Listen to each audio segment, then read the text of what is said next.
Driver भावांनो, आपण सध्या आहोत पांढरीच्या पुलावर आणि तुम्ही बघू शकता इकडे कसला पाऊस चालू झालाय बघा. नुसता पाणीच पाणी पाणीच पाणी. हा बाई, धन्यवाद रे पावसा, लेट आल्याबद्दल पण थेट आल्याबद्दल. कसं आहे पाणीच पाणी. Nadya Nadya Nadya. तर मित्रांनो, तुमच्याकडे आहे का पाऊस? कमेंट नक्की करा. हे बघा, तुम्ही बाहेर बघू शकता पाऊस मस्त भिडलाय. वर काळ भंगार आभाळ आहे बघा.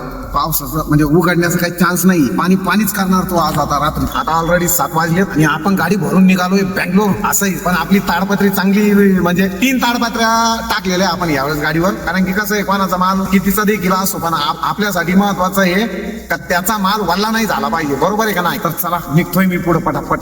ट्रॅफिक मोकळं झालंय थोडं.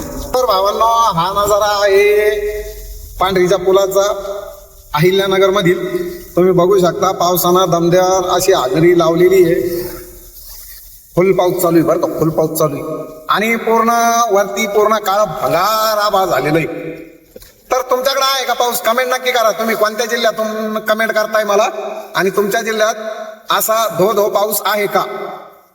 चला गाडी चालवतोय मी. ड्रायव्हर भावांनो, तुम्ही पावसाळ्यात जर प्रवास करत असाल रोडने, तर एक महत्वाची सूचना आहे की जर तुम्ही असं घाटाघोटानं जर प्रवास करत असाल ना, तर बाहेरल्या पंख्याला गाडी ठेवायची कधी पण. का बरं ते देखील सांगतो की दरड कोसळण्याची शक्यता असती. त्यामुळं बाहेरच्या पंख्याला गाडी ठेवत चला, म्हणजे तुमचं गाडीचं काही नुकसान होणार नाही आणि आपली गाडी सावकाश पद्धतीने चालवा. पावसाळ्यात तरी एक पार्किंग लाईट टाकून द्यायचे व आपलं निघायचं दमादमाने. गडबड करायची नाही पावसाळ्यात, कारण ऍक्सिडेंटचं प्रमाण जे आहे ना, तर ते पावसाळ्यात जास्त होऊ शकतं. त्यामुळं काळजी घ्या, कारण की तुमचं घरी देखील कोणीतरी वाट बघत असेल याची जाणीव ठेवा.